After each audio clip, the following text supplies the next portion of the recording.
Dear students, नमस्कार। मैं शैली और हम लोग पढ़ रहे हैं बीएड सेकेंड ईयर का कोर्स, जिसमें हम अभी पढ़ रहे हैं अपना पेपर नंबर 4 जो है अंडरस्टैंडिंग द सेल्फ, यानी कि स्वयं की समझ। स्वयं की समझ या अंडरस्टैंडिंग सेल्फ जो हम पेपर पढ़ रहे हैं, इसमें हम अपनी पहली यूनिट का अध्ययन कर रहे हैं, जिसमें हम पढ़ रहे हैं एक्सप्लोरेशन इनटू सेल्फ, यानी कि हर व्यक्ति की स्वयं में अपने आप में खोज या अपनी यात्रा, जिससे कि वो अपने आप के एक्सीलेंस को अचीव करने के लिए प्रयास कर सके। और उसके लिए क्या ज़रूरी है?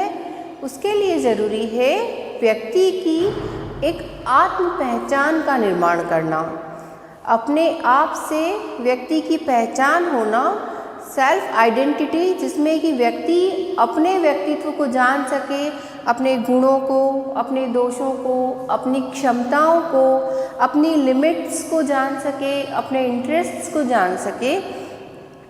और ये सब जो काम हम कर रहे हैं, इन सबको जानकर क्या होगा?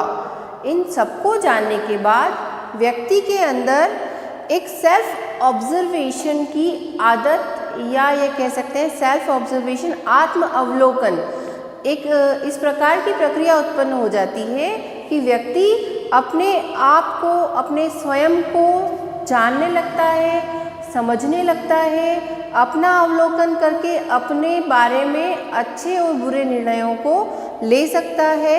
और इसी दृष्टि से वो अपने किए हुए कामों के लिए, अपने लिए हुए निर्णयों के लिए बिल्कुल सही अपने परफॉर्मेंस दे सकता है।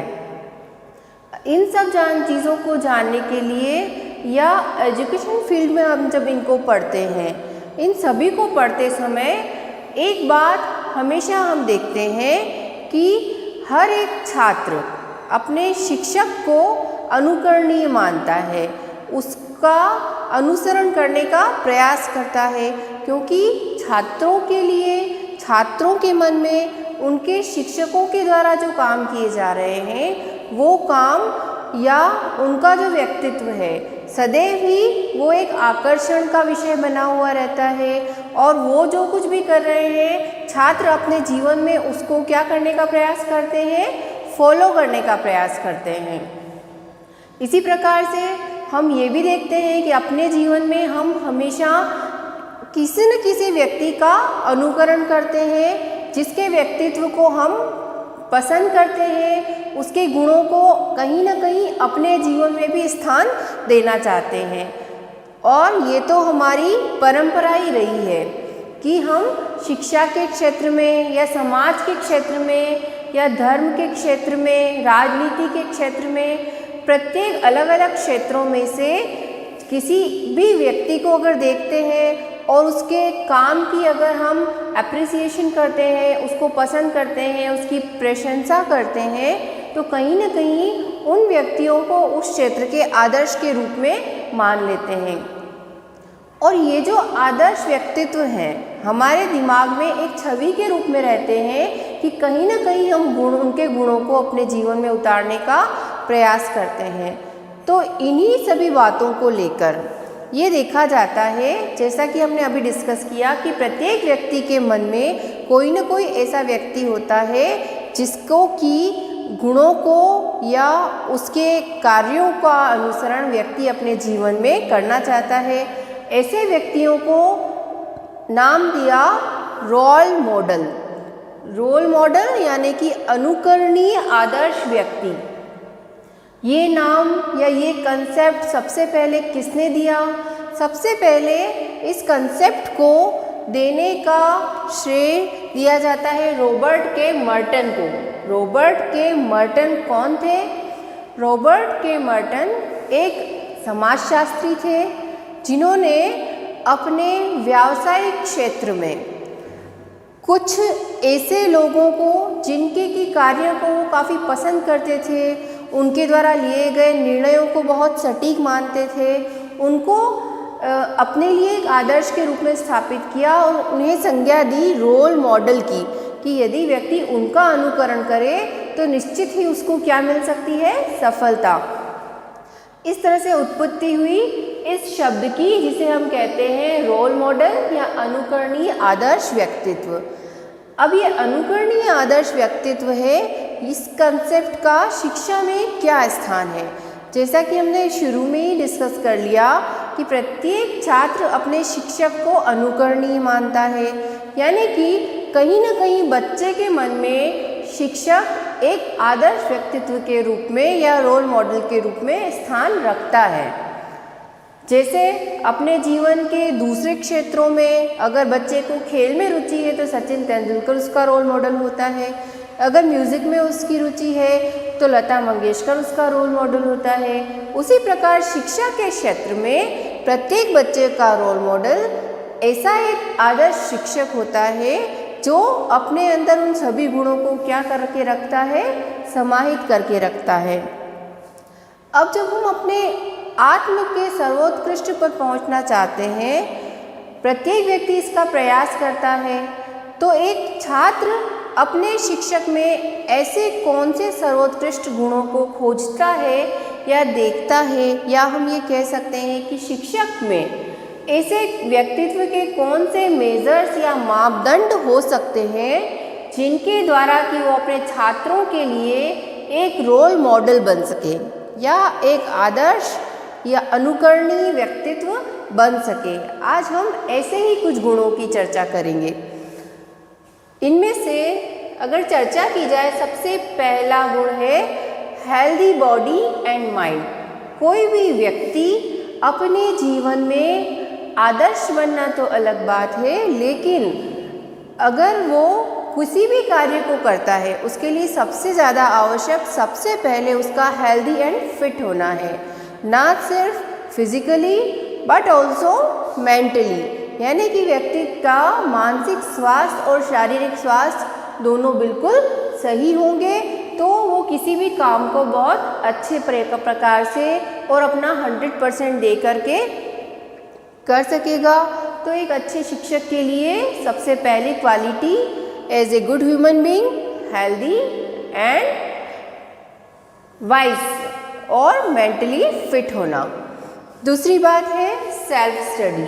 अगर आप शिक्षण के व्यवसाय में हैं या आप यूँ कह सकें कि आप एक शिक्षक हैं, तो कहीं ना कहीं आपका अपने आप को, अपने ज्ञान को अप टू डेट रखना बहुत आवश्यक होता है, और उसके लिए ये बहुत आवश्यक है कि कहीं ना कहीं आप अपने स्वाध्याय की आदत को बनाए रखें और लगातार अध्ययन करते रहें, ताकि जो नया ज्ञान आप अपने ज्ञान में उन्नत करते हैं उसको आप बच्चों तक पहुंचा सकें और इसी आदत को आप बच्चों में भी डेवलप कर सकें।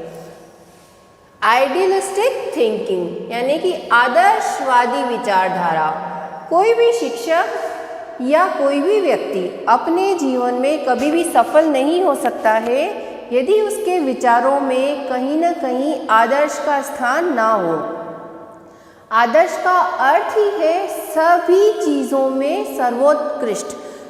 तो अगर हम अपने बच्चों को कुछ उत्तम देना चाहते हैं या उत्कृष्ट बनाना चाहते हैं, तो हमें अपने जीवन में समस्त जो आदर्श हैं, नैतिक मूल्य हैं, जो बच्चों को हम देना चाहते हैं, उनका अपने जीवन में स्थान देना बहुत आवश्यक है। और आप किसी और के लिए अनुकरणीय तभी बन पाएंगे जब आप अपने जीवन में इन आइडियल कैरेक्टरिस्टिक्स को स्थान दें।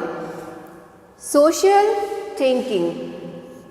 प्रत्येक व्यक्ति एक सामाजिक प्राणी होता है, पर एक शिक्षक होने के नाते एक व्यक्ति का उत्तरदायित्व बढ़ जाता है। क्यों?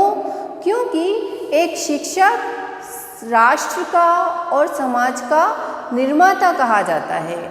वो एक ऐसा मूर्तिकार है जो अपने बच्चों को सारे गुणों से सुसज्जित करके समाज में अच्छे और सुसभ्य नागरिकों के रूप में भेजता है अपनी भूमिकाओं के निर्वहन के लिए।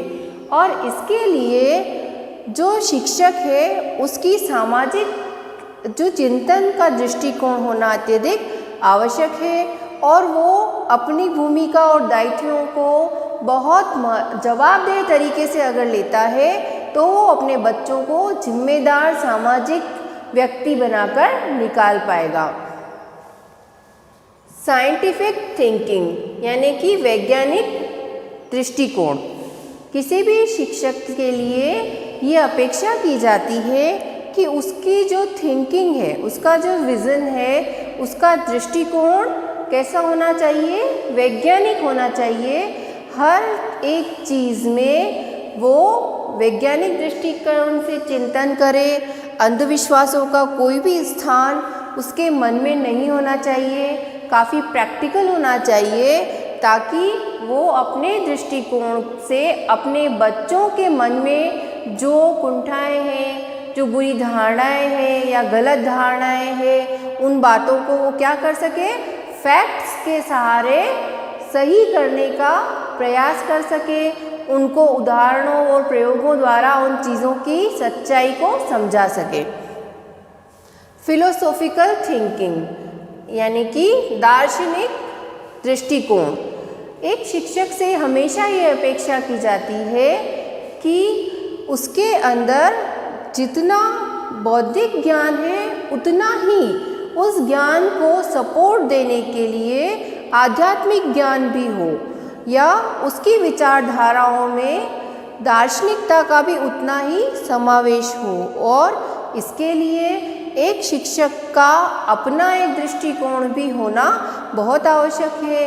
उसको इसके लिए स्वाध्ययन करते रहना और विभिन्न दार्शनिक विचारधाराओं के बारे में जानना, उनको पढ़ना, समझना और उनका मनन करना बहुत आवश्यक होता है, ताकि उसके व्यक्तित्व को एक पीछे से जो साउंड सपोर्ट मिलता है, एक ठहराव, एक स्थिरता मिलती है, एक व्यवस्थित दृष्टिकोण मिलता है, वो मिल सके, ताकि वो अपने बच्चों के लिए एक अच्छा मार्गदर्शक बन सके, फैसिलिटेटर और गाइड बन सके।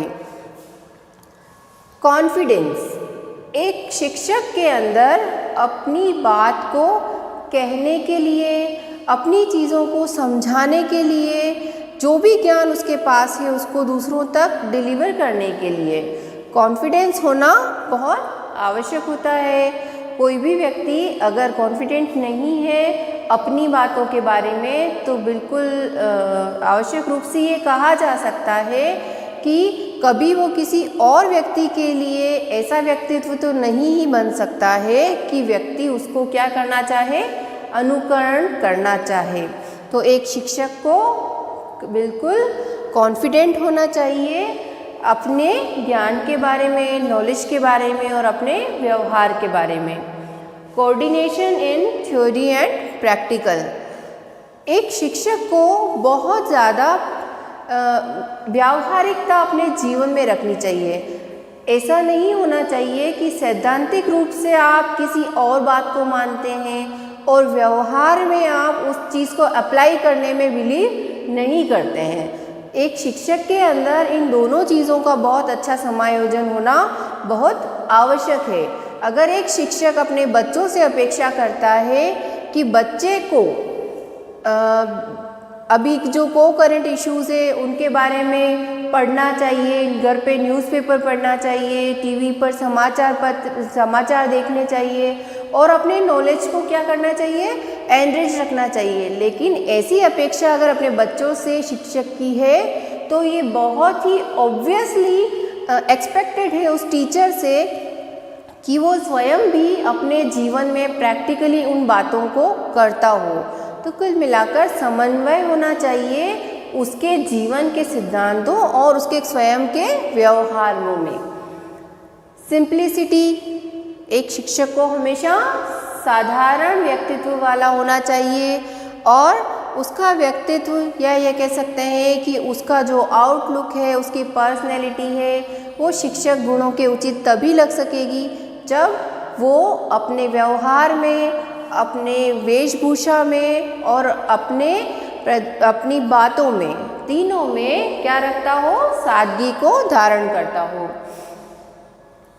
Positive vision towards society needs, अर्थात ये जैसे कि हमने पहले भी डिस्कस किया कि सोसाइटी के प्रति एक शिक्षक की बहुत ज़्यादा जिम्मेदारीपूर्ण भूमिका है, इसलिए उसकी जो विज़न है अपने सोसाइटी की नीड्स के प्रति वो क्या होनी चाहिए, बिल्कुल पॉजिटिव थिंकिंग या पॉजिटिव एटीट्यूड वाली होनी चाहिए, ताकि जिस समाज के बच्चों को वो सिखाने पढ़ाने आया है उस समाज की आवश्यकताओं के बारे में वो जागरूक रह सके और उन बच्चों को भी उन चीज़ों को प्रोवाइड करवा सके जिनकी एक्चुअली उस समाज के बच्चों को क्या है, ज़रूरत है।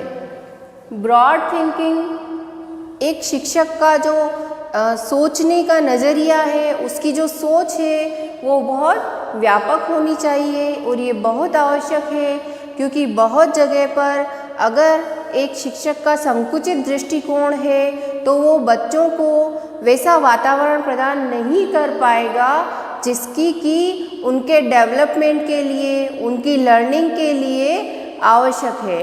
तो अगर एक शिक्षक को एक अनुकरणीय व्यक्तित्व के रूप में अपने बच्चों के सामने अपने आप को प्रदर्शित करना है तो सबसे पहले उसका स्वयं अपने दृष्टिकोणों में, अपनी सोच में व्यापकता रखना, खुली और बड़ी सोच रखना बहुत आवश्यक है। अवेयरनेस यानी कि जागरूकता, जैसा कि हमने पहले भी डिस्कस किया कि एक शिक्षक को अपने को छूने वाले प्रत्येक पहलुओं के बारे में जागरूक रहना चाहिए, क्योंकि अगर वो स्वयं जागरूक है तो वो अपने बच्चों को जागरूक कर सकेगा उन सभी इश्यूज़ के बारे में। जैसे कि अगर एक अच्छा और जागरूक शिक्षक है, अभी इस समय और परिस्थिति में जो पैंडेमिक फैला हुआ है उससे संबंधित अगर जानकारियों से फुलफिल है, अगर वो बहुत जागरूक है और इन चीज़ों के बारे में जानता है तो वो अपने बच्चों को भी इसके बारे में बहुत अच्छे से और प्रॉपरली समझा सकता है, ट्रेन कर सकता है और यही नॉलेज उन बच्चों के और शिक्षक के प्रयासों से समाज तक क्या हो पाएगा, ट्रांसफ़र हो पाएगा। और एक जागरूक शिक्षक ही अपने छात्रों को बहुत अच्छा और कुशल निर्देशन और मार्गदर्शन भी दे पाएगा। इसलिए एक शिक्षक का जागरूक होना या अवेयर होना बहुत ज़्यादा आवश्यक है। और जागरूकता उसकी जो अभी के टेक्निकल सेक्टर्स हैं उनके बारे में, उनके संज्ञान के बारे में और आसपास की गतिविधियों के बारे में भी होना बहुत आवश्यक है। डिवोशन स्पिरिट अर्थात एक शिक्षक के अंदर समर्पण का भाव होना चाहिए, क्योंकि शिक्षक को अलग अलग परिस्थितियों में रहकर ऐसी परिस्थितियां भी होती है कई बार जबकि शिक्षक को लगता है कि ये परिस्थितियां उसके लिए पढ़ाने के लिए अनुकूल नहीं है, बच्चों के पढ़ने के लिए अनुकूल नहीं है, तो उसको एक दृढ़ संकल्प के साथ काम करना पड़ता है और उसको उस अपने जो डिवोशन की जो उसके अंदर स्पिरिट होती है कि उसको किसी भी कंडीशन पे अपने अंदर एक सेवा भाव को रखते हुए बच्चों को शिक्षा देने के दायित्व को निभाना पड़ता है और ये गुण भी शिक्षक के अंदर होने ही चाहिए। लीडरशिप यानी कि नेतृत्व, एक अच्छा शिक्षक सदैव एक अच्छा नेतृत्वकर्ता भी होता है। वो अपने बच्चों का और अपने विद्यालय प्रशासन का दोनों का नेतृत्व करता है, तो उसके अंदर नेतृत्व के सभी गुणों का होना बहुत आवश्यक है। यदि शिक्षक के अंदर नेतृत्व से संबंधित गुण नहीं होगा तो बहुत मुश्किल हो जाएगा उसका अपने विद्यालय में पढ़ने वाले बहुत सारे बच्चों, अपने साथ काम करने वाले सहकर्मियों को लेकर साथ में चलना और उनके संबंध में स्ट्रॉन्ग और फेवरेबल डिसीजंस लेना। प्रॉपर कम्युनिकेशन, एक अच्छे शिक्षक के अंदर संप्रेषण की योग्यता होना बहुत आवश्यक है। अगर एक अच्छा शिक्षक अपने बच्चों के साथ उनकी खुद की रीजनल लैंग्वेज में या जिस भाषा में वो समझते हैं उस भाषा में जाकर उनके साथ सौहार्दपूर्ण स्नेहपूर्ण वातावरण निर्मित करने के लिए और उनको इस लेवल पर या ये कह सकते हैं मेंटली और इमोशनली उस लेवल पर ले जा सके कि बच्चे उसके साथ कन्वीनियंट महसूस करें, तभी वो अपने ज्ञान को बच्चों तक पूर्ण रूप में ट्रांसफ़र करने में क्या हो पाएगा, सक्षम हो पाएगा। इसलिए हर एक शिक्षक के अंदर एक अच्छे संप्रेषण की योग्यता होनी चाहिए ताकि वो अपनी बातों को बच्चों तक पूर्ण रूप से समझा सके और पहुंचा सके। इमोशनल स्टेबिलिटी यानी कि एक शिक्षक का इमोशनली भावनात्मक रूप से यानी कि संवेगात्मक रूप से स्ट्रॉन्ग होना और स्टेबल होना, ये इस प्रोफेशन की बहुत बड़ी डिमांड होती है, क्योंकि कभी कभी बच्चों के द्वारा कुछ मिसचीफ क्रिएट करके या ऐसे व्यवहार किए जाएं कि जिससे शिक्षक उनके साथ में बहुत ज़्यादा हेल्पफुल या सपोर्टिव नहीं महसूस कर पा रहा है, तो भी उसको ऐसी परिस्थितियों में अपने इमोशनल बैलेंस को बनाए रखते हुए निर्णय लेने पड़ते हैं और बच्चों के साथ व्यवहार करना पड़ता है, बच्चों को सुधारना पड़ता है। तो व्यक्तिगत रूप से उसका स्वयं का इमोशनल स्टेबल होना बहुत ज़्यादा आवश्यक है। इसके साथ ही हमने शिक्षकों में जो गुण होने चाहिए या ये कह सकते हैं ऐसे मेजर्स जो कि पर्सनैलिटी में एक शिक्षक को इनहोल्ड करने चाहिए ताकि वो एक रोल मॉडल या अनुकरणीय व्यक्तित्व के रूप में अपने बच्चों के सामने उपस्थित हो सके कि बच्चे उसको देखकर बहुत कुछ सीखें, उसके जैसा बनने का प्रयास करें। जैसा कि हमने लिखा है इमिटेबल आइडियल पर्सन। इमिट करना यानी कि आप किसी की नकल करते हैं, यानी कि अगर बच्चा नकल कर रहा है या अनुकरण कर रहा है तो आप स्वयं एक ऐसा पर्सन या पर्सनैलिटी हो कि जिसके अंदर से जो कुछ भी बच्चा अनुकरण करे, बच्चे के अंदर कुछ पॉजिटिव, कुछ अच्छा जाए जो कि उसके व्यक्तित्व को अच्छा बना सके। इसके साथ ही आज हमने रोल मॉडल के कंसेप्ट को समझा और शिक्षा में इसका क्या उपयोग है इसका अध्ययन किया। धन्यवाद, नमस्कार।